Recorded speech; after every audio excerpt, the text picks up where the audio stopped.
What is up, everybody? 416 Sparta back here with another banger. I got something super special for you guys. I hope you guys are tuned in and ready to enjoy this. Most of you guys don't know, but I actually write books. And the latest one, which just got published, it hasn't been released yet.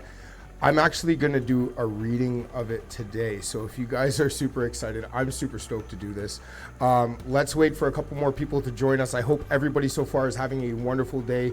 At this channel, you guys are not alone, man. You guys know this is a safe community. We built it from the ground up. We're only going in about a month right now. We're trying to do things that are going to change the world. I'm talking big giveaways to help somebody out. I'm working on a Christmas giveaway right now where we're going to try and save up $5,000 to go buy food, buy toys, and just hand it out to the homeless people and families that are in need. So if you guys are with that message, make sure you guys leave us a follow. Thank you guys, everybody, for joining us. Like I said, I'm a bit of an author here. I have my new release book. It's unreleased, so let's jump into it. Let me take a deep breath, calm down now, and let's dial in. The book is called The Hand Behind the Movement.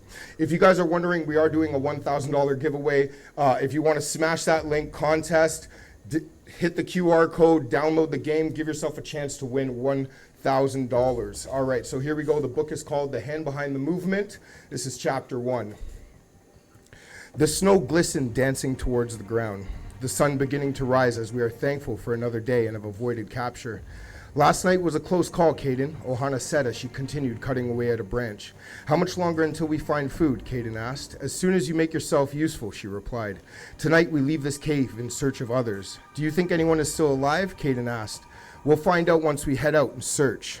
Both Ohana, 17, and Caden, 14, were among the few survivors of the last bomb dropped on Canadian soil in the year 2026. The enemy invaded in 2025. The first wave focused solely on large cities and places surrounding. Places like Montreal, Toronto, Vancouver, and Edmonton were left completely destroyed. This sort of warfare was brand new. They merely used drones and satellites to shoot into highly populated areas. They were left non-existent. People who lived on the outskirts in the more desolate regions were attacked by heat-seeking remotely operated aircraft and were eventually patrolled by an artificial intelligence military. Robots, both ground and air, had compromised all radio frequencies. The slim chance of survival was diminished before they even set foot on our soil. We were destroyed. A few days before the attack, it was said that a government official had provided the enemy permission for this Canada-wide invasion. As the first wave entered our airspace, our NORAD defense system was de-armed. Chapter 2. Ohana and Caden, originally from Toronto, had by chance went to visit their father in the northern region of Ontario. Their father, Jack, had left 2 weeks prior and had yet to return. With the grim situation they faced, it left them to fend for themselves. Although the homestead was packed with food and supplies, it had been the night before where 2 airborne drones had spotted their heat signatures and had begun to fire upon it. The young girl and her brother did not have a single moment to spare. Her dad was a prepper. For years he'd rant how someday either the Russians or the Chinese would come knocking. A lot of people laughed and called him crazy. A few years prior, he had fallen out with the mother of the children as she had been having an affair with a coworker. He left almost immediately, purchasing a 103-acre plot of land. Over the years, Jack had spent amounts of time perfecting the property and preparing for a catastrophic event such as this. His planning was intensive. He managed to excavate an intricate system of caves leading outward from the house. The house itself, a split-level bungalow, 2 entrances led to the elaborate caves from within a room and a false door in the basement. The mixture of deep gray stone and clay bedrock lined the roof of the underground travelway. Ohana was first to hear the low hum from the overhead drone, waking Caden out of a deep sleep. Just in time before the first of the 2 rockets landed, they both miraculously were able to slip into the east entrance of the cave. She was clever enough to grab her father's .308 rifle and a recent Glock 17 handgun her father had bought for her for a recent birthday. With 2 full magazines and a pocket full of loose rounds, they vanished into the darkness. They approached a fork in the cave. Which way, sis? Caden asked nervously as Ohana peered down the left option. I'm going to walk a few hundred feet. If I whistle, the coast is clear. If you don't see me in a few minutes, run. With a small flashlight, she proceeded down the left tunnel. She cautiously made her way through the winding passage. Kayden sat in silence, watching as the light dimmed and then faded. The tunnel lacked noise other than her steps that followed. In the distance, she could make out a glint of sunlight reflecting through the exit opening. Her father had explained the tunnels in case of emergency. At a young age, she enjoyed her explorations, treating it as an adventure, sort of like a treasure hunt. With the consistency of her father bringing her through the labyrinth of passages, it caused the directions to be engraved in her memory. She just hit 60 yards, counting her footsteps in her head. She stared intensely as the light source she was following had vanished. "Shit," she said, as her left hand quickly covered her illuminated flashlight. In a still posture, she watched as the light came in and out of view. Backstepping her tracks, a single rock became dislodged and struck a puddle to her right. Almost instantly, the low robotic hum filled the vast emptiness of the tunnel. Drone, she thought, as her left foot pivoted, leading to a full sprint. With her flashlight back on, the rays of light bounced back and forth off the dark color ceiling, bringing her back to her brother's location. At only 30 feet away from him, she yelled, "Kayden, run!" Huddled in a fetal position, he froze at her request. Ohana landed at his side, grabbing him by his collar, pulling him into a cubbyhole dug into the wall. "Don't make a sound," she said to him, as the two robotic drones skimmed the low-height ceiling. One drone hung back while the other flew straight towards the house. Looking directly at it, hovering above, the second retreated back, scanning for their heat signatures. Slowly removing her hand from his mouth, she began to stand, peering into the corridor previously traveled. "Whew," she exclaimed, "all clear." The light protruded at the far end of the cave as the two drones exited. "Let's go," quietly she insisted, heading to the right of the tunnel. Lifting the bolt carrier on the rifle, she loaded a single shell before closing it. With the gun ready to fire, she managed the both of them through the darkness. "Keep up, Ohana," she said tirelessly, as Kayden struggled behind her. So that's just the first part, guys. I hope you guys are enjoying it so far. Let's jump into some more. Just a few more feet, she incited. Chapter 3. So if you guys don't know, this is my unreleased book. It got published by Amazon, but it's not on the shelves yet. And if you guys are wondering, yes, I wrote this myself. So I hope you guys are enjoying the content so far. Make sure you guys hit the follow button. If you guys are looking for the $1,000 giveaway, it's listed below. Let me jump into chapter 3 right quick, because this one is a banger. Chapter 3. Let me get some water in. Her father had also built and stored many supply caches on the property and had even hidden a few vehicles. Ohana strained her mind, trying to desperately remember the location of all the hidden supplies her father had shown her. Daylight overwhelmed her, reaching the break of the cave. She scanned through the scope of the long gun, checking to see if they could advance. "Okay, stay low," she emphasized, turning her head to her brother. After poking her head out, she looked back. "Pay attention. The coast is clear." "Okay," Kayden replied as the two of them climbed to the top of the cave entrance. A few feet away, she had noticed a disturbance in the brush. A mirror image beneath a reflective camouflage reminded her of a hunting blind her father would have set. They cautiously moved towards it. Unzipping the blind, her brother followed closely behind her. "Perfect," she said in a quiet tone. A blanket laid on the floor. Pulling it aside, food rations and a single 410 shotgun sat on a tarp-like floor. "Kayden, grab this," she said, handing him a medium-sized green backpack. That's a little Call of Duty reference right there. Let's go. With the compartment open, she filled it with food, lighters, and a lantern, and a small kerosene cooker. "Look around to see if Dad left anything else behind." Just as her sentence finished, Kayden smiled, jingling a set of keys in his hand. "Shh, you fool," grabbing the keys out of his hand as quietly as possible. "Let's go," she called, opening the flap of the blind and stepping out. Just as her foot touched the brush below, a familiar sound was heard. Kayden excitedly tried to rush past his sister. "Dad," he cried out before Ohana could shield the sound from his mouth. Smothering his face, the sound of an approaching vehicle could be heard, entering their long driveway. Pausing for a second, Wait here, she instructed him. Taking a few steps in the direction of the sound, she followed the noise closely until she was able to get a visual. Nestling her chin into the moss, she tucked herself as low as possible. A red pickup truck could be seen barreling down the long drive. With 80 yards between them and the front door of the house, a rocket exploded, propelling the truck into the air and onto its side. As the vehicle landed, two similar drones, like the ones they previously encountered, flew by, searching presumably for survivors. The rifle in her hand came loose, reaching back for the zipper of the blind. Was that Dad? Caden asked, sobbing with tears. Ohana's response was similar, as a single tear fell from her eye. I don't know, she answered, pulling him close. We'll wait till dusk. I'll run out and go check. Let's inventory everything while we wait. Caden swung the backpack around, emptying its contents. A single rifle with a scope attached, a single .410 shotgun, a sidearm, and food for a week. And that set of keys, Caden said. Let's avoid vehicles for now, she replied jokingly. After a quick rest, the sun slowly vanished deep into the west. Ohana snapped her fingers at Caden, who fell asleep. I'm leaving now. Stay close, she said with her left hand reaching for the zipper. With one foot out, her rifle rose. She took a quick glance at her immediate surroundings and stayed low, heading to the red pickup truck a few hundred yards away. While using trees for cover, she and Caden were able to inch themselves closer to the pickup. Her palm extended abruptly as they both knelt down, looking intensely through the scope. I don't see them. I think we're good, she calculated.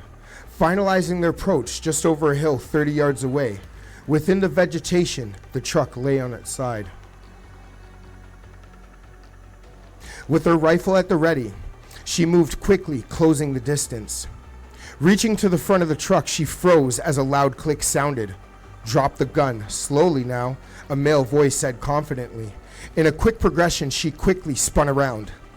A tall, dark figure emerged in a reddish slumber coat. She couldn't mistake the large bore of a 12-gauge shotgun facing her chest. Freeze, I said, the male voice repeated. Stopping dead in her tracks, her grip loosened on the rifle, lowering it. For a moment, the air was silent, glaring at her attacker. Leaning over to drop the weapon, the sounds of Caden's footsteps erupted as he swung the butt end of his own rifle, striking the man in the back of the head. Run, he yelled as the unknown man fell to the ground. Ohana swiftly gained her senses, starting to run after her brother, leading them to escape. After rushing through a series of trees, heading away from home and the hunting blind, entering a foreign part of the forest, they pressed on. After 10 minutes of maximizing the distance between them and the man, Ohana stopped. Thank you, she said, still hyperventilating. Who was that? He asked. I'm not sure. He looked like the neighbor. All I saw was the barrel pointed at you. I'm just thankful you reacted quickly. Where to now? Caden asked. You remember the store 2 kilometers down? Yeah, the one on the main drive? I figure if we stay in the tree line, we can make it there by dawn, and hopefully can have a warm place to sleep. Sounds like a plan. Chapter 4. So before we get into that, this is my new unreleased book, if you guys don't know. I hope you guys are enjoying the content. Everybody watching right now, if you guys could just smash that follow button, man, it really helps out the channel. We got a positive message to show. I'm coming out with some new content today. If you guys want to be a part of that $1,000 giveaway, it is right there in the comments below. Right there, link in below in the about. So make sure you just tap that, get the QR code, download all that good stuff. Let's jump into chapter 4. I hope you guys are enjoying it so far. Let me know in the comments if you guys are enjoying the content, man. Let me know. I'm taking a big leap here and just showing you guys my other side of life and what I do during the day, other than when you guys see me face to face. So yeah, let's jump into chapter 4. Hope everybody's having a wonderful, blessed day, by the way. So big shout out to you guys. Love each and every one of you. Thank you guys so much for staying. Really appreciate it. Chapter 4. They continued to move in the direction of the general store. Few hours had passed before Caden kept asking, how much further? I'm tired. Roughly a foot of snow blanketed the forest floor. Numerous downed trees covered their approach. The brightness of the moon reflected the snow, illuminating their approach. Ohana smiled, remembering the days her father would take her out here for walks in the bush. Pushing the branches aside, she looked back to Caden, telling him, when you had gone to summer camp, Dad would always bring me fishing and teach me how to survive out here. I can't lie, I miss him. A row of lean trees distorted their view of the store that sat across the two-lane highway. I'll run first, then you come. No, he answered. Let's go together. On three, Ohana said. They speedily ran across the open road, hiding amongst the gas pumps. Caden reached out, checking the knob. The hinge creaked as the door came open. Before Ohana could react, a large hand reached out, covering her mouth. Caden was struck with surprise as he was tackled to the ground. What the fuck? Ohana screamed out, trying to evade her captor. Shh, it's me, sweetie, a deep voice whispered in her ear. Dad, she murmured as she spun quickly. Dad, it's actually you, she sighed with relief. 2 weeks ago, we got ambushed 10 kilometers from here. We? She asked, questioning his statements. Mom, she cried, looking around desperately. We've been trying to work things out. The hood came off of her head, exposing her bright blonde hair and her piercing blue eyes. Did you see him? Did you see Jim? Jack sneered at Ohana. Jim, she answered. Yes, driving the red truck. Ohana became reluctant before she replied. He pulled a gun out on her, and then I hit him, Caden called out, stepping forward. Jack, their father, glanced over at his wife, Coralie. I hope you didn't kill him, he said, staring down at his son. Placing his hands on Caden, he cowered. It's not my fault. I was protecting Ohana. You're a good kid. We should go and check on him. He could die from the cold. It's dangerous, Dad. The drones are out, Ohana interjected. Jack looked around, commenting, It's nice that we're all in the same room together again. Ohana, Coralie said, sharing a smile on her face. It means family, she explained. I didn't know that, Ohana said as her answer filled the room with a warm embrace. So how long have you guys been seeing each other? Ohana asked. About 6 months now, Jack continued. We wanted to surprise you for your 18th birthday. Caden looked around and caught eye contact with his sister. So we're a family again? He asked nervously. A smile took over Jack's face. Yes, we are, opening his arms wide. The four locked in as they once were. Back to business, Ohana said. We still have heat-sensing drones out there patrolling. Jack's ears perked as her words finished.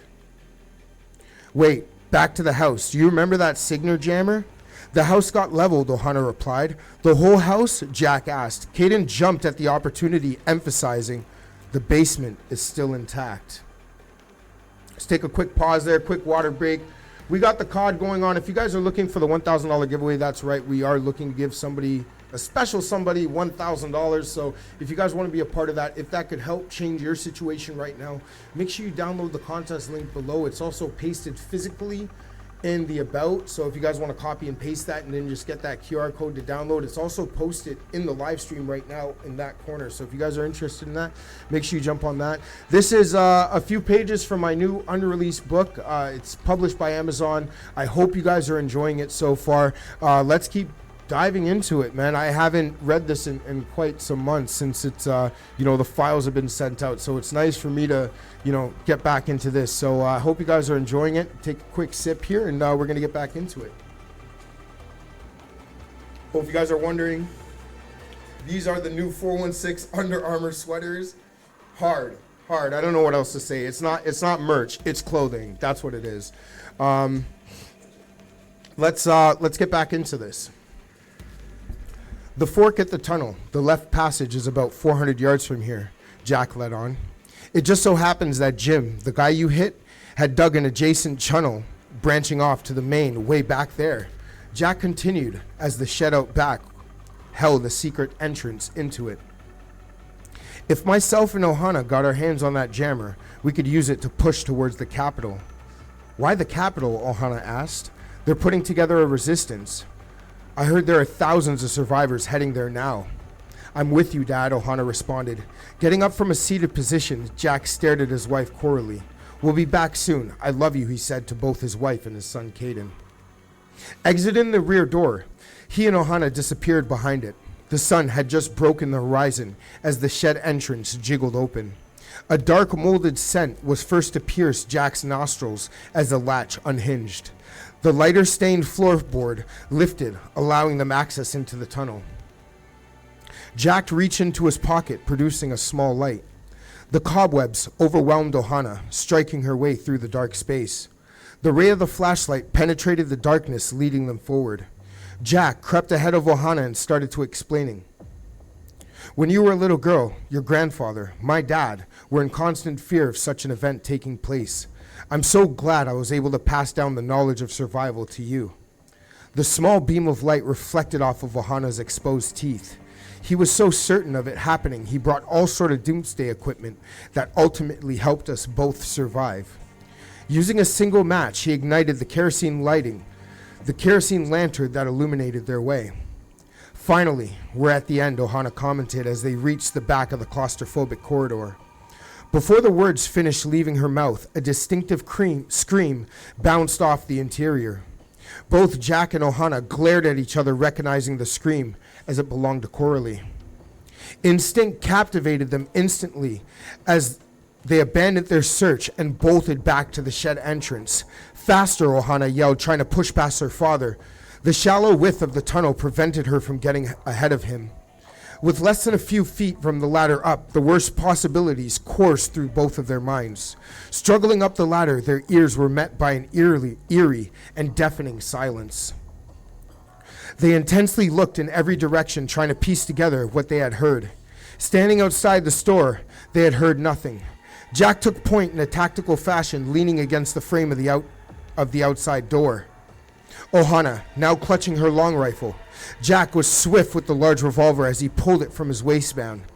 A look of uncertainty crossed Jack's face, noticing the rear door ajar. He remained positive as he had closed it after exiting. I'll go first, he mentioned to Ohana. His shoulder came off the frame of the door, and the barrel of the big revolver entered. After a quick look, he turned to her. They're gone. Her father, now in a full panic, rushed to the front of the store. Standing outside the front door, he noticed fresh tire marks that led south once they hit the pavement. Where are they? Ohana asked, coming through the opening. Avoiding a reply, Jack's back turned, crouching to the ground. Running his fingers in the soft dirt along the fresh tracks, he answered, Someone took them, he said as a grimace displayed on his face. Ohana, did you find a set of keys in that blind? Her right pocket jingled lightly as the set fell into her palm, throwing them to her father. Let's go, he said, already in a full sprint across the open roadway. Ohana stopped, looking both ways before hitting a full sprint across the open road highway. A short distance away, her father Jack had hidden a prize 68 Camaro SS under a mirrored tent. The orange with black stripes captured the sunlight as Jack ripped off the cover. Holstering the Python pistol, he jumped into the driver's seat. Ohana barely hit the door handle as the tires squeezed, launching snow and debris into the air. Her feet had just touched the floor before the RPMs of the motor set them into motion. The newly rebuilt engine soared as Jack pushed the big block V8 to its limit. As the main highway 69 was in fast approach, he fishtailed, losing traction as they touched the blacktop surface. Straightening out the vehicle, Ohana pulled out her gifted Glock 17, cocking the slide, ensuring a fresh round was loaded. Where did you find that? Her father asked, keeping his eyes on the road. His mind lost track as he remembered the single jammer he had installed into the glove box. You see that red button? He said, pointing to the console in front of him. Responding to his request, she located the red light. Okay now, push it, he instructed. Engaging the jammer ensured they'd be blind to incoming drone attacks, increasing their chances of survival. Jack began to go through where his wife and son would be brought. They probably ran for the sleds out back, and that's when we heard the scream. Now, one of two options, Jack said, looking at Ohana. They were either killed or they were taken to be held. Tears streamed down Ohana's face, facing the possibilities. I'm sure they're fine, Jack said in an attempt to console her. Most likely they were brought to a holding camp. I'm hoping somewhere in Toronto.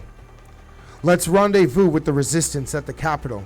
It's too fortified. We need help, Jack suggested. The capital? Ohana emphasized. They were able to overrun the drones and the soldiers last week, I heard. Get some rest. We'll be there soon. Her father set a course to Ottawa, Ontario's capital. Nestling in the seat, Ohana began to fall asleep. Jack reached into the back seat, grabbing his laptop. Moving a few items aside, he plugged it into the cigarette lighter. A Windows print screen illuminated. Allowing it to load, he gently turned the volume of his recently installed MP3 player. The blowing breeze filled with the likes of Californication, as a loading GPS screen app showed him numerous logging roads and off-road trails that would disguise their approach. Hours passed as Ohana awoke to the loud heavy metal music. Daylight had broken the horizon, casting a morning glow. "Where are we?" rubbing her eyes, Ohana said. Smoke left his mouth before he spoke.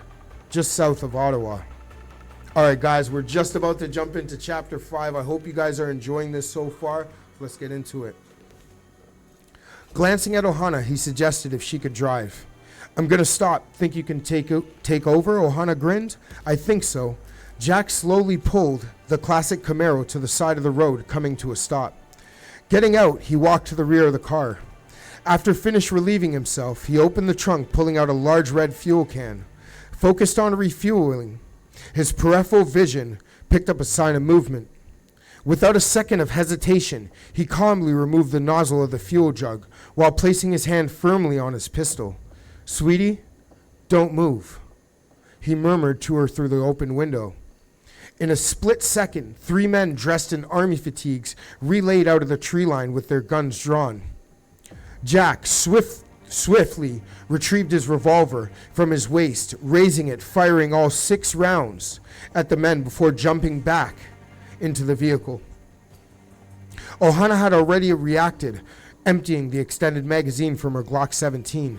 Dirt was thrown high up in the air as Jack attempted a speedy escape. "Dad, what?" he yelled. "You're bleeding," Ohana cried. "Oh, shit," he answered while the left shoulder oozed from the result of gunfire. Ohana reached into the rear seat, finding a t-shirt. Leaning over, she quickly wrapped the wound around her father. Just as she finished tying a knot to stop the bleed, a single 4x4 black pickup truck was in pursuit. A Dodge was now in tow with a shooter who lay on their rifle on top of their cab. Smash! A loud sound rang out as a bullet struck the back of the windshield, shattering it. The winding path ahead was clearly to their disadvantage. The Dodge truck was easily keeping pace with the Camaro. Lifting her rifle, Ohana rested the length of her barrel on the rear seat, beginning to fire. Her first shot missed its mark, landing just below the driver's side headlight. "Keep it steady," she yelled, loading another round. Jack struggled tirelessly to keep the vehicle straight, his shoulder burning from the blood loss increasing. Lining up her next shot, Ohana exhaled slowly, depressing the trigger. The shot from the rifle rang out. The views from her sights narrowed as a red mist fanned out from its inner reticle. The distance grew larger between the 2 vehicles as the head of the driver ceased to exist. "Got him!" Ohana screamed out as a sigh finished her breath. Jack immediately hit the brakes. Fear consumed Ohana's face as the Camaro came to a stop. "Where are we going?" "No one just shoots at my daughter while we're both in the car." "Dad, please," Ohana sobbed, shaking profusely. Jack placed his hand on her cheek. "This will only take a second, sweetie," he said, as a disturbing smile came over his expression. The Camaro sat motionless before drifting 180 degrees, now angled at the wreck. He wrapped his hands around the black grip of the .44 long Python. Before them sat the Dodge Ram, smoking profusely. Jack slowly stepped out the car. "Stay here," he motioned to Ohana with his hands free. The passenger of the black Dodge lay motionless. His upper body protruded through the windshield, with his face lying on the hood. The single shooter, now tangled above 15 feet in the branches after the impact of the truck striking a tree. "Holy shit," Jack exclaimed, peering over the passenger at the headless body of the driver. "Good shot, sweetie," nodding over his shoulder at Ohana. "Bring that 308, Jack said as he grimaced menacingly. She placed a single foot out, holding her Glock, reaching back for the rifle. She then tucked the sandy beige-colored pistol into her pants. Closing the bolt on the gun, she passed it to her father. He recited, "Back in the 90s, there was a video called Duck Hunt." He laughed, raising the rifle. "Well, this is bird hunting." His right eye lined up with the reticles and fired at the motionless body. Boom, the rifle sounded as the tangled body fell, swathing through the limbs before thumping against the ground. They both stared at the fallen man as Jack walked up, kicking him. "Shoot at my daughter," he said angrily. He then turned to Ohana, who was already halfway to the car. Standing over the lifeless man, "Let's go," she yelled, sharing a look of annoyance. As Jack sat back into the Camaro, the engine started and they made their way once again to the Capitol. After 3 miles from the site of the incident, the words, "What a bird," blurted unexpectedly from Jack's mouth. Ohana couldn't help to laugh, unplugging the laptop. She then placed this in the cigarette lighter and awaited it to heat up. "Take off the dressing," she instructed, holding the hot coil between her fingers. A grotesque scent permeated the air as she drove the hot coil into the gunshot wound, cauterizing it. Jack lit a smoke calmly as he spoke. Just another day at the office. Taking a deep breath, he did his best to focus the pain from the burn. "Now that's a sizzle," nodding his head. He cranked the likes of the rock and roll music to full blast. Less than an hour away, the Capitol awakened as thousands of rebels eagerly sat waiting their next mission. Flags of the now called freedom fighters flew high out front of the overran parliament. Standing on a lone podium with a speaker to his mouth, he relayed, "People of our new free country, our battle has yet to come. This small victory is one of many. We will stand strong and fight until our lives return to the freedom we once enjoyed. To our very last man, we will not allow this. My heart and prayers are with each of you. This is Canada," he shouted before stepping down from the platform. The rebels derived off the energy, which could now be measured. Just a few blocks to the east, Jack and Ohana entered the Capitol. "What the hell?" were the initial words as her head shook in disbelief at the sheer destruction of war. With many buildings collapsed, cars ablaze, and countless bodies covering the area, her father slowly navigated the rubble-ridden streets. As they grew closer, the first sight of the resistance became apparent. Signs displaying "resistance, eh?" in large capital words were strung from streetlights and posters, which covered their path as they inched towards the parliament. Upon arrival, they were greeted with fresh food and some coffee. As excitement grew, as Ohana was able to breathe, as her father's needs were met.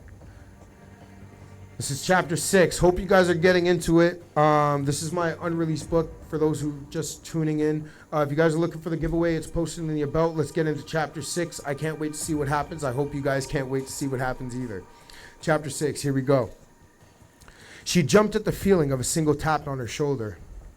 Caught by surprise, she turned left to face a young boy who stood slightly taller, yet in a similar age. "Hey, I'm Blair," he said, stretching his hand, offering a hot chocolate. "Thank God," Ohana replied. She initially referred to the hot beverage, although she couldn't have put aside Blair's many attractive attributes.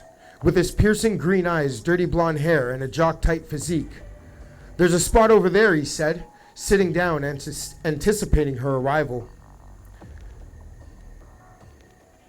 Ohana was stuck in her tracks as bliss literally took her breath. Through the crowd, she was able to make eye contact with her father, asking permission while motioning to her new friend. Jack's gaze returned with a smirk that described many things. His right hand rose in a shooing gesture. "Thanks, Dad," she yelled as her hair spun in the wind.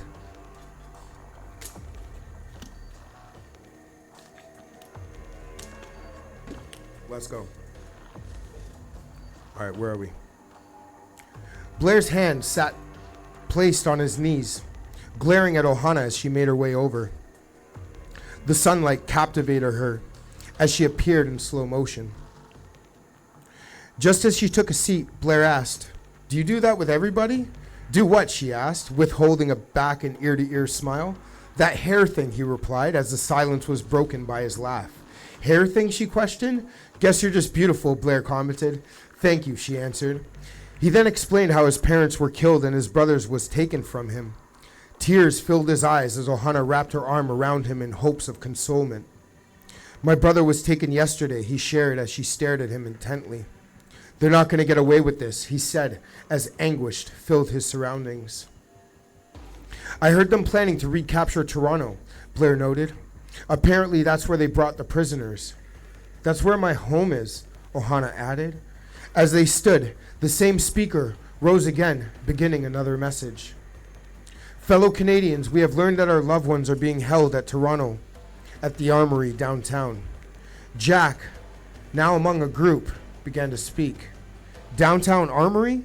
That's Moss Park, Regent Park. I grew up there, he continued. I'm from that very area. I will conduct the attack. A man amidst the crowd handed him a megaphone, mentioning him on top of the vehicle they were beside. Through the loudspeaker, he relayed messages as chants and praises could be heard. Just as he finished, the other speaker ushered him before the final words were spoken. Mount up. Through the vast crowd were numerous modified trucks, tractor trailers with homemade armor and a few actual tanks that Canadian soldiers had managed to escape with. Each vehicle was equipped with a radio frequency jammer, along with Ohana and her new friend, who met back up with Jack. Who's this? Ohana said. Jack said in a menacing tone. This is, just as he finished, Blair. I'm Blair, he responded excitedly. He then stuck forth his right hand in anticipation of a handshake. Jack casually reached for his revolver. Dad, Ohana yelled, jumping in between the two. Just kidding, he said reluctantly. Then meeting Blair with a firm, long handshake.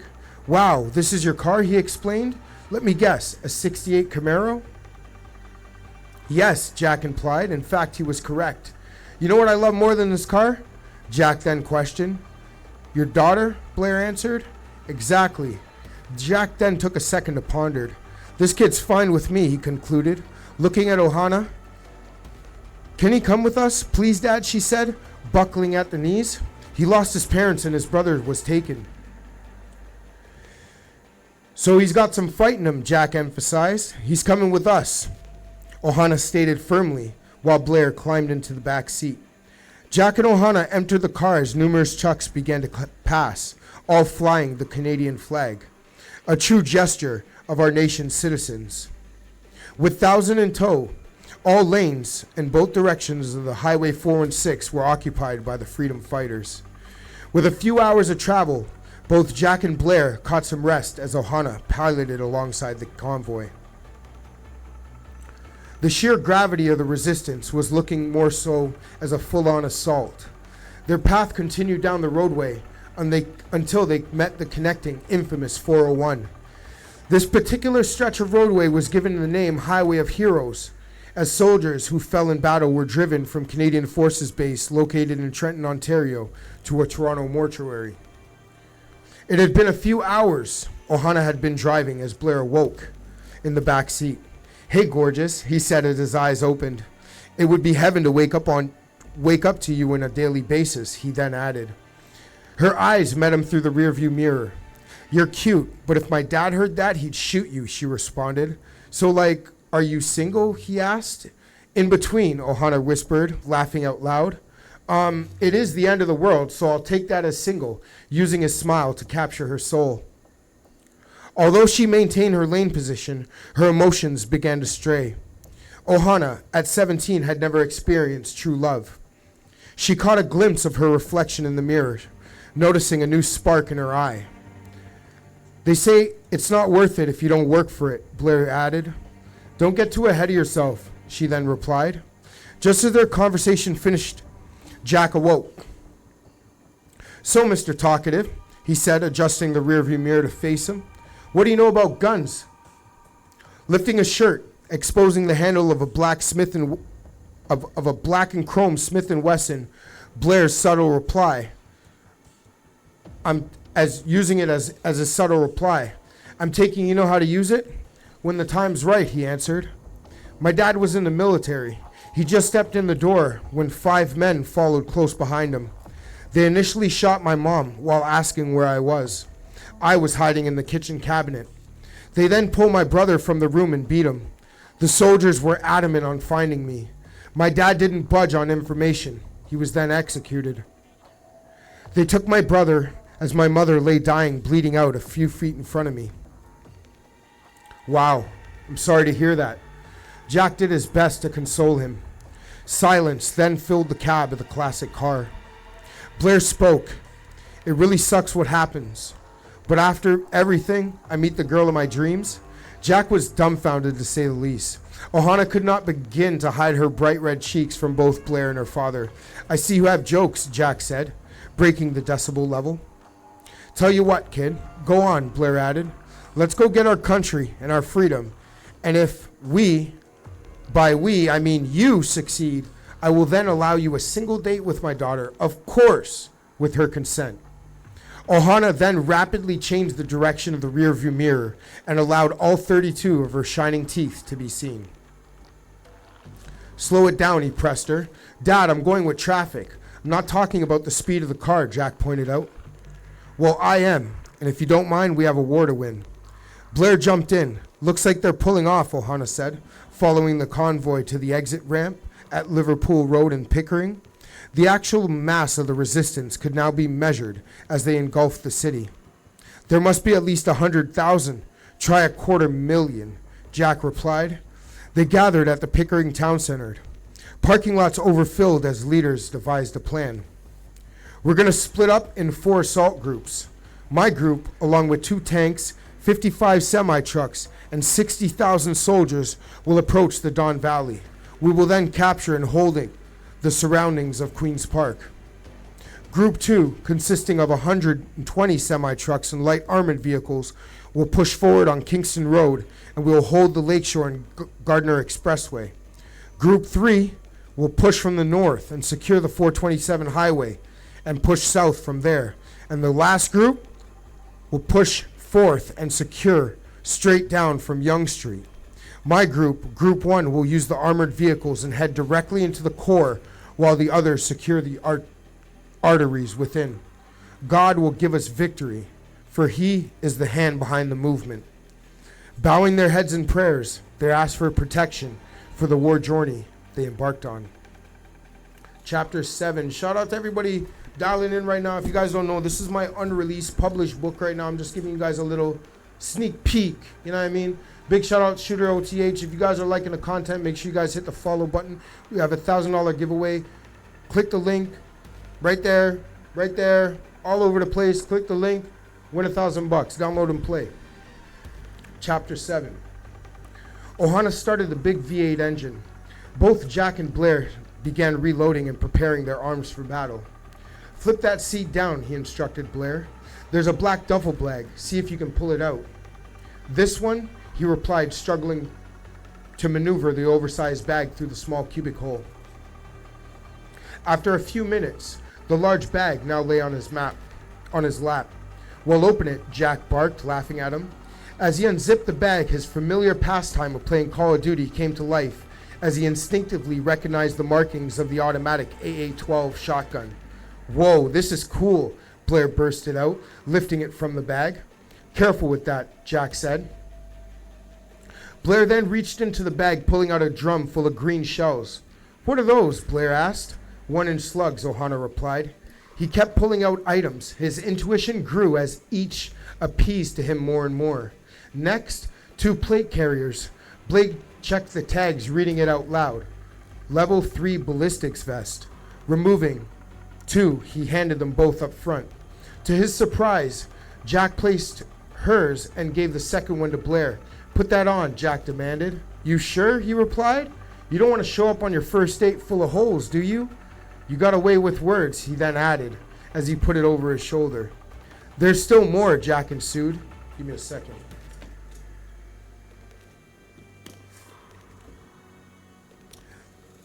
There's still more. Come on. There's still more, Jack ensued. His attention then refocused to the duffel. Another 2 rifles still remained. Holy shit, Blair yelled out. In his hand, he held a fully skeletonized .338 Lapua rifle with optics and extended magazine. Don't get too excited, Jack said. That one's mine, grabbing a steady hold of its bipod. This last one is a gift for you, Jack said as he looked back to capture eye contact with Blair. Ohana? Blair responded with a questioning look resting upon his face. I'm a dad with 3 guns within reach, he then stated. Blair stayed quiet before Jack began to laugh. A smile came over him as he withdrew a SR-25 long rifle chambered in .308. That's for Ohana, Jack mentioned. He continued. When Ohana was about 5, she loved coming hunting and fishing with me. In fact, she took her first whitetail when she was only 7. Funny enough, with that same old English Enfield. That gun's in the bag I got from a friend, and no, it's not empty. With his hand deep into the duffel, he began pulling out endless magazines. Just wait, Jack said, as Blair finally became aware of the surprise. A black box the size of a gift case. Using his index finger, Blair then lifted the lower flap, exposing 2 identical FN polymer pistols with lasers attached. Don't touch, Jack said, reaching his arm back. Looks like they're pulling out, Ohana noticed as the crowd around them dispersed. We're in Group 1, she commented as their position to the speaker. Vehicles gathered in single file, slowly piling onto the highway, heading west. In the collector lanes, horns blazed and hands waved as Group 2 separated at the Kingston Road fork. Ohana stared at her father as the sight of sheer destruction littered the sides of the massive 16-lane highway. The Morningside sign approached as the groups re-entered, covering all lanes in both directions. Jack looked on in disgust as he lit a cigarette. Must you smoke? She said. Blair, care to join me? No, the new girl I'm after is not too fond of such behavior. Touché, Jack answered as Ohana shook her head. After flicking it outside, he resumed to turn up the volume. Ohana glared back at Blair as her father headbanged to the music. Time slowed as Group 1 banked right onto the opening of the Don Valley Parkway. Even though the energy in the music was loud, the unsettling feeling of entering a battlefield began to set in. Just past Eglinton, Ohana's palms became covered in sweat. Ohana looked into her eyes. Her father Jack looked into her eyes and could smell the fear. Hey, relax. He gestured as his hand rose. I never told you this, but back in 2009, when we deployed to Afghanistan, I was among a group of literally just graduated kids, myself included. As we walked towards the loading ramp of the enormous C-7 cargo plane, a feeling of absolute uncertainty engulfed the entire company. Our flight to Helmand Province almost took a full day, just shy actually. We were terrified of the unknown, and what we did know, that we were brothers, and we would do whatever it takes to keep each last one of us alive. And it's the same here. We don't know what it is, but we're 3 badass Canadians willing to die for our beautiful country. As he finished, the CV radio crackled, with a garbled transmission coming through. Under fire, Group 1, another voice responded. What's your location, Jack asked. South of Bloor, just past the exit, the same man responded. Group 1, Channel 2. Jack then switched the frequency. Armor trucks pushed forth. Just then, 3 armored carriers followed by semi-trucks passed the black classic Camaro. As the last of the semis completed their approach, Jack swiftly rolled the window down, flagging down one of the many trucks.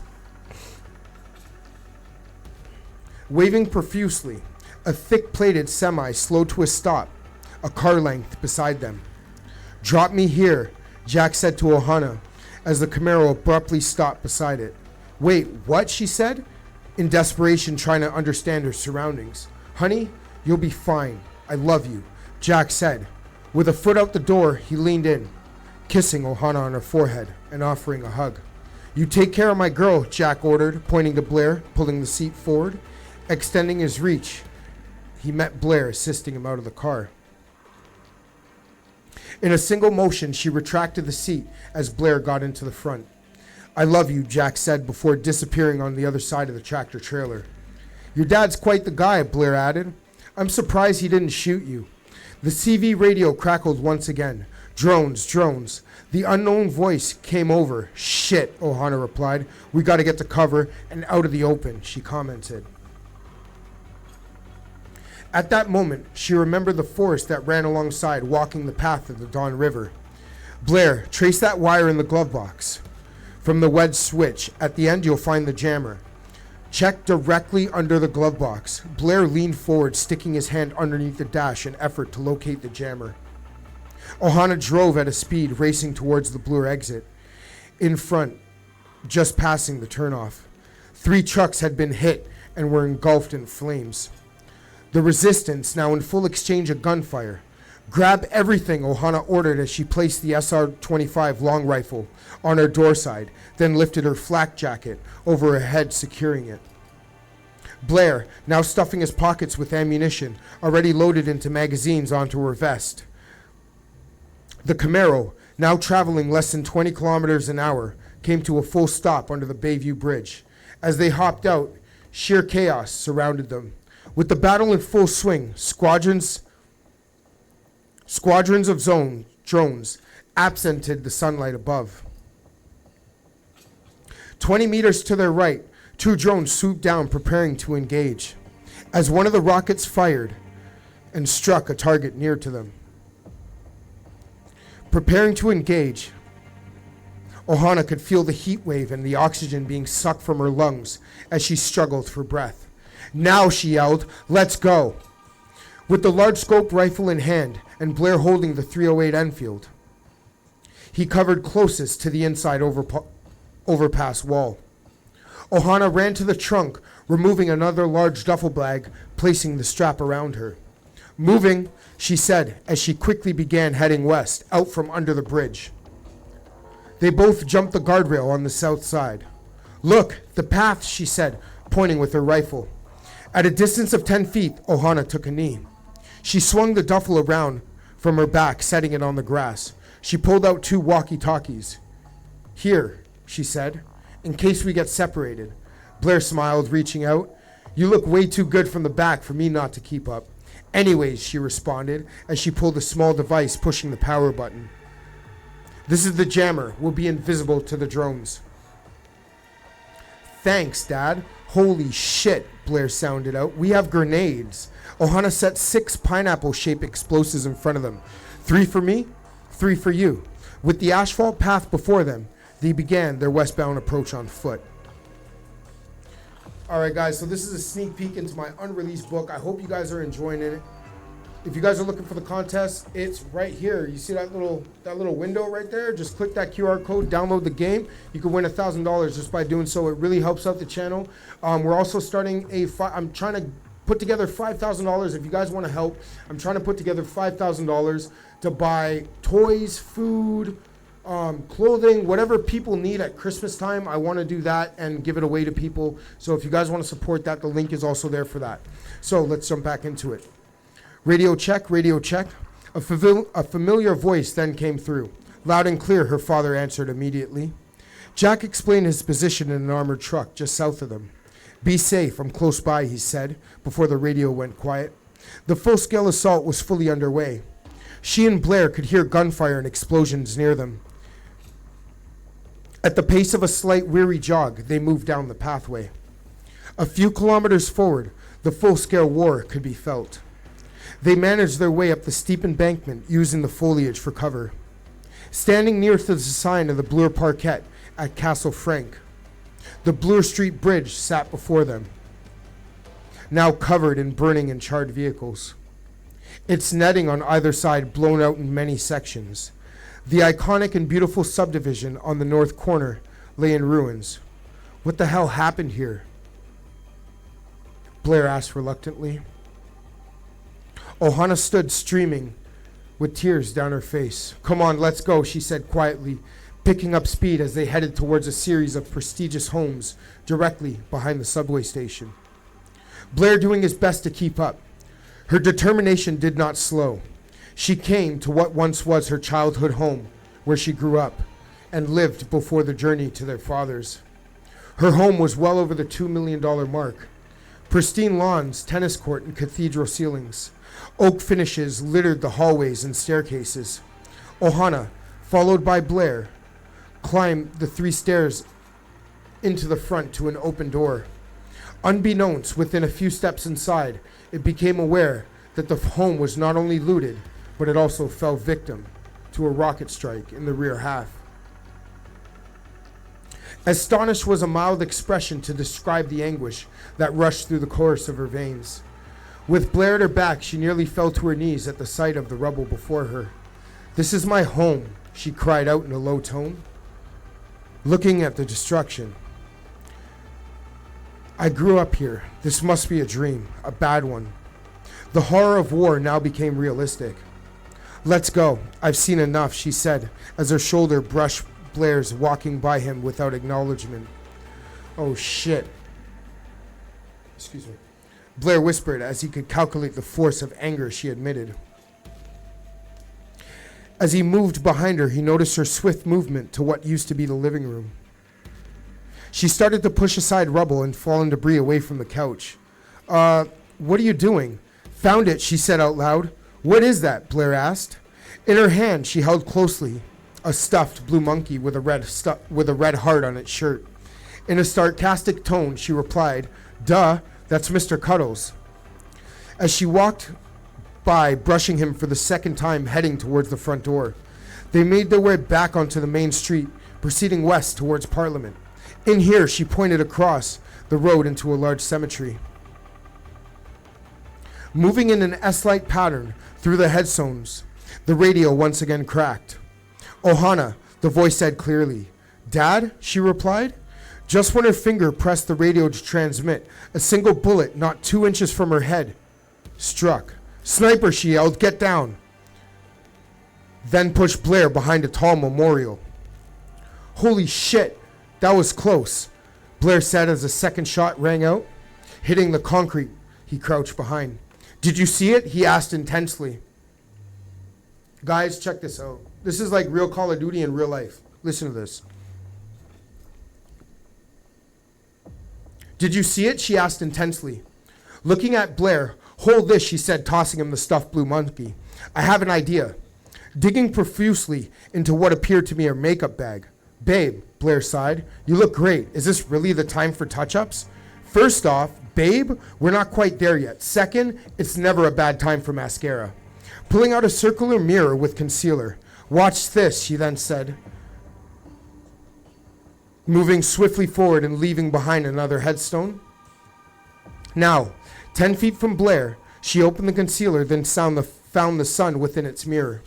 Looking back at him, she instructed, "I'm going to reflect the sunlight into the shooter's direction. I'm guessing he'll shoot, thinking it's the reflection of my scope. On 3, I'm going to sit it on top of this tombstone. When I do, I need you to see where the muzzle flash came from, okay?" she asked intently. They both stared at one another. "You look confused," she questioned the look on Blair's face. "You understand," she reiterated. Yes, he replied. "I just don't know how you're so smart. On 3, okay? 1, 2, 3. She placed the mirror on top of the tombstone. Less than 2/10 of a second, the sniper took the shot, landing a mere inch beside the concealer, propelling it into the air and out of reach of Ohana. "Did you see it?" "Yes," he answered. "The second building, 10th floor, 3rd balcony to the left." "Perfect," she replied. "Now, throw me that long gun and Mr. Cuddles." "The monkey?" "Yes, Blair, the monkey." As she received both items, she then took off her jacket, bunching it up and setting it on the ground. She then placed the Enfield rifle on top of the bunched up jacket. With the rifle laying upward on the jacket, she ripped the lining from the bottom of the coat, pulling a string from its fabric. She tied the monkey to the butt end of the stock, giving it the image of a human target wearing a blue shirt. Now, with her trap set, she cautiously looked to Blair, who stared baffled at the sight unfolding. The strap around her back held the SR-28 308 rifle. She then slid it to her front. Sitting in a crouched position, with the barrel just lower than the top of the headstone, she concealed behind. In her head, she mapped the condo buildings in the front. She adjusted her pitch and her axis to predetermine the location of the hidden shooter. After a few labored breaths, her eye envisioned the sniper's location. Once she was ready, she glanced at Blair, nodding that she was prepared. The feeling of calm before the storm swept through like a light breeze. A set of final calculations in her head. Mentally, she was ready. A last deep breath as she rose onto her knee, lifting the barrel just shy of the upper ridge of the tombstone. She extended her left leg outward towards the trap. Her index finger sat impatient, applying pressure on the trigger. Her toe began to swivel outward, pushing the Enfield rifle on top of the jacket and attached the Blue Monkey further out until it fully exceeded the cover it was behind. Pow! The sniper fell for the trap and sent the shot, Ohana now rising to the moment of opportunity. Her barrel surpassing the edge, muzzle flash within her reticle, her left eye closed, narrowing her vision. Her pulse now felt against the trigger as it depressed. The large casing now ejecting out of its port. Confirmation a kill was given as the target down slumped over the concrete balcony. Great shot. Can you be my girlfriend? Blair questioned her. Don't look, Blair then said to her. Ohana's initial reaction caused her head to spin. Man down, Blair said jokingly. Mr. Cuddle, she cried. The Blue Monkey lay on its side with stuffing spilling out. Blair laughed uncontrollably. Ohana clearly upset about her favorite childhood toy. We can fix him, she said, beginning to push the stuffing back into the large hole. All right, guys, that was chapter 7. Hope you guys are enjoying the content so far. Let's jump back into chapter 8. Thank you, everybody that's still joining us. Really appreciate it. All right, this is a lot of reading. This is over an hour of reading here. Doing you guys good content. Hope you guys are enjoying it. Excuse me. Chapter 8. As the sun set behind the last remaining skyscrapers of Toronto, Ohana and Blair now sat beginning with their journey towards the Moss Park Armory. She retrieved a map from the convenience store just south of Bloor on Parliament. I told you it was a good idea to stop, Blair said, chewing on some candy he grabbed while Ohana found the map. Did I miss something? I feel like I missed something. No, we're good. Your first win at being useful, as her finger found the destination the radio transmitted. Distinctive gunfire could be heard before her dad spoke. You guys okay? He asked as the sound of war protruded. Yes, we're at Wellesley in Parliament. Her father explained the enemy had attempted an ambush just after they split south of the Bloor exit. They managed to fend off the attack and head south to the Gardiner Expressway. Group 2 had made their way to meet, with Group 1 assisting their assault. Ohana placed the radio on its clip that hung against her flat jacket. They turned right, heading onto Wellesley. Blair, Ohana called to him. His awkward run gave her the impression of a penguin wearing a backpack. Listen, here we're going to use the alleys and avoid another sniper. There's a place that used to sell like flying helicopters and drones with cameras on them. If we're able to get one, we'd be able to see what's in front of us. My dad said there's numerous traps out there. Over there, look, Blair pointed out. Her rifle rose abruptly, noticing the bright lettering above the door trim. They quickly ran across to the north side of the street. Food basics, Blair mumbled, hoping Ohana wouldn't hear him. You're hungry again, she replied in annoyance. I'm a growing boy, he answered jokingly. Opening the storefront door, Ohana walked through. In a single motion, she jumped the counter, scanning through the products for something of use. Blair could not conceal the effects of his attention disorder as he pirouetted up and down the various aisles. On the second shelf in the middle of the section, he did find something of interest. Blair, let's go, Ohana yelled as she prepared to leave. In this moment, she did manage to catch a glimpse of Blair stuffing something into the green backpack. What was that? She asked. Nothing, he replied. I clearly saw you put something in the bag. I'm not telling. Bet you will. You'll have to shoot me, he added. You sure? She said, raising the rifle in his direction. I'll show you when the time is right. Okay, she agreed, holding the door while they exited. Back on the main street, they rushed into the alley behind the pizza store. As they entered cover, Ohana took a knee, opening the box she got from the confectionery. It read, DC drone with high-definition camera. Unpacking the item, she placed the batteries within. Controller in hand, she began to fly, becoming comfortable with the controls. After a few flights, she landed it near to her, placing both drone and controller into a small duffel she carried. They made their way southwest, moving forward. The clear sound of gunfire echoed their approach. Her right hand swooped down to the radio. "Dad," she called. "Go ahead." From the background noise, she could tell he was amidst the battle. "Just crossing the tracks at Union Station. We're going straight up," he said as the engagement became louder. Withdrawing her map, she was able to pinpoint the location of the firefight and plan their route accordingly. Chapter 9. So don't worry, guys, if you guys can't stay fully tuned in, I know it's a lot right now. The video will be posted so you guys can catch the remainder of the story. Chapter 9, let's jump in.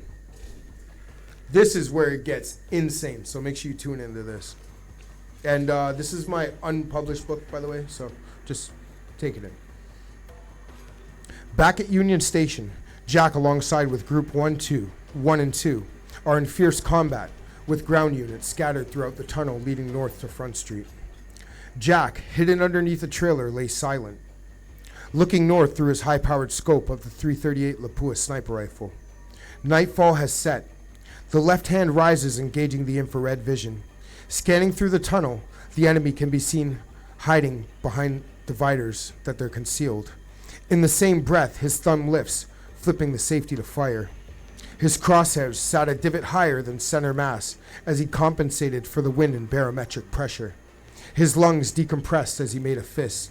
Click! The firing pin slammed into the back of the glow stick-sized tracer round, sailing it through the air at over 2,000 feet per second, transforming a human body into a gas-like state. His head rose from the scope, reaching to the sheath on his leg, drawing the double-sided blade. As his cheek lifted from the rear stock, he began etching another confirmed kill on its face. Closing the bipod stand, he placed the long gun on his shoulder. A long stretch ensued while climbing to his feet, lighting a cigarette. Another day at the office, he sounded boastfully as the amber of the smoke intensified. Both Group 1 and 2 swarmed as they overran the dark tunnel. The resistance forced the opposition to retreat as they viciously moved under the station. The southern streets of downtown now displayed the red and white flag as the fighters moved north. "The plan is working perfectly," the main speaker commented, watching the red path sugar tower. Ohana, now a few paces ahead of Blair, sat on a single knee as she sent the drone forward to scan for threats. The controller in her hand displayed the feed from the camera mounted to the drone. At a height of 40 feet,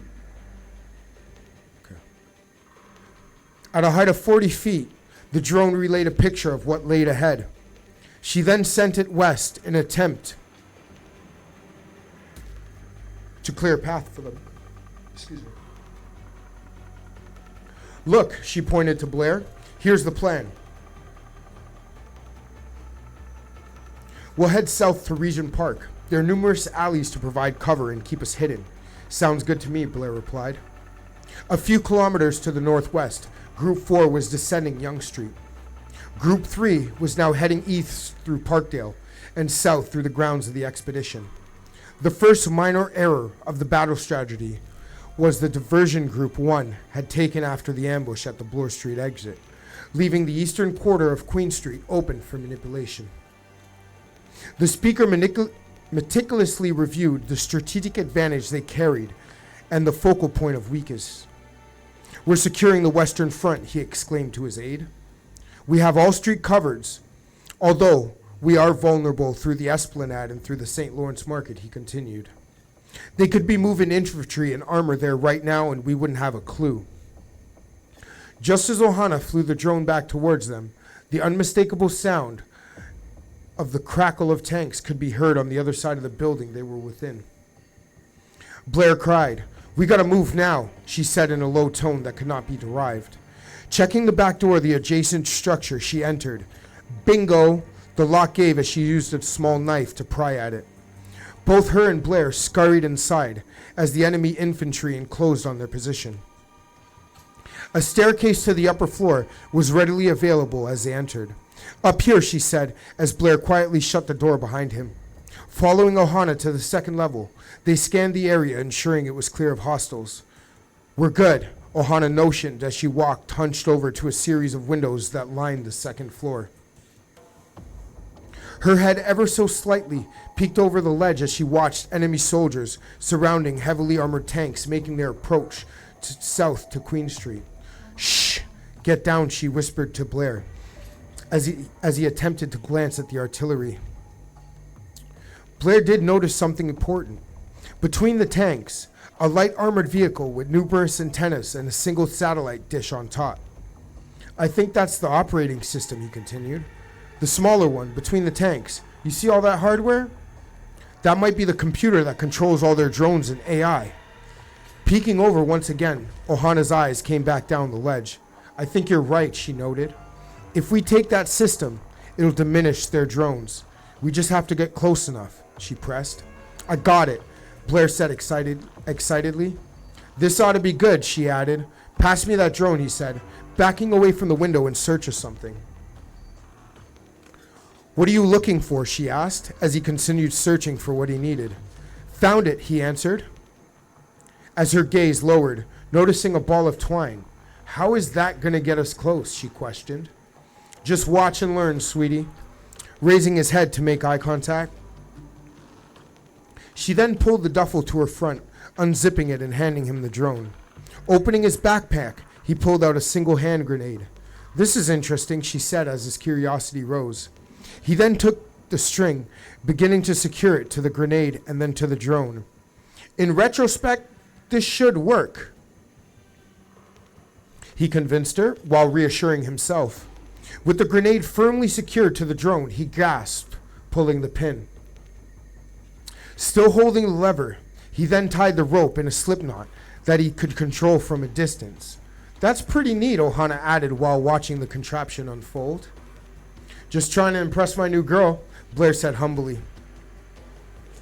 Carefully flipping the drone and praying the grenade stays attached and the safety lever in place. "Here goes nothing," he said, walking over to a shattered window. Looking at Ohana, he instructed, "You're going to fly the drone on top of that communications vehicle. Once it makes contact, I'm going to pull the string, releasing the grenade to explode." "Okay?" he asked as if she looked at him in disbelief. "If this works, I'll kiss you," Ohana said in anticipation of it failing. Her thumbs rotated on the analog controller, bringing the drone to life. Now, carefully guiding it out the open window, Blair allowed the string to lead freely as the drone flew south on Parliament. The feelings of uncertainty grew as they watched the drone fly over the infantry and its intended target. "Closer, closer," he mouthed as Ohana brought it within distance. "Now," he said without hesitation. Blair pulled hard on the string, watching the lever open into its incendiary state. A mental countdown initiated as her and Blair counted backwards from 3. Time became motionless as they stared at the grenade bouncing on top of the communications vehicle. 3, 2, 1. As if this plan was perfect, the grenade detonated, igniting the sky with burning metal and shrapnel in a circumference of death. Both infantry and their vehicles were caught in utter surprise at its middle artery seen flying in every direction. However, a single soldier noticed the string and began firing at its beginning. Ohana jumped off successfully, tackling Blair, shielding him from the incoming engagement. Bullets struck and flew perilously through the second window, causing glass and debris to fall, covering the ground surrounding them. With a puppy dog look on his face, Blair turned to her. "You think I can get that kiss now?" he said as Ohana lay over him, protecting him from the gunfire, bypassing acknowledgement. She carried Blair to his feet, escaping the barrage of bullets. Down the stairs and out the door they flew, as the shouts and cries of the enemy could be heard. Back on Wellesley, they bolted west to Sherburne. In mid-sprint, they desperately radioed her father. "Dad?" A short silence filled the air before his response came through. "Ohana," he replied. "We're being pursued. We're east of Jarvis, west of Wellesley." Jack could hear the severity in his daughter's voice as the minutes felt like hours. She began to lose steam, although her attackers were in full pursuit. As the minutes, they managed to crouch behind a dumpster and vanish from view. A footfall ahead, the enemy soldiers jogged past in search of them. All right, guys, that was chapter 9. I'm going to end it here because obviously I can't give you guys too much, but the book will be posted for sale. I'm going to do another stream with the second part. So make sure you guys hit the follow, hit the like, hit all that. 416 Sparta. Thank you guys so much for joining me. I'm out.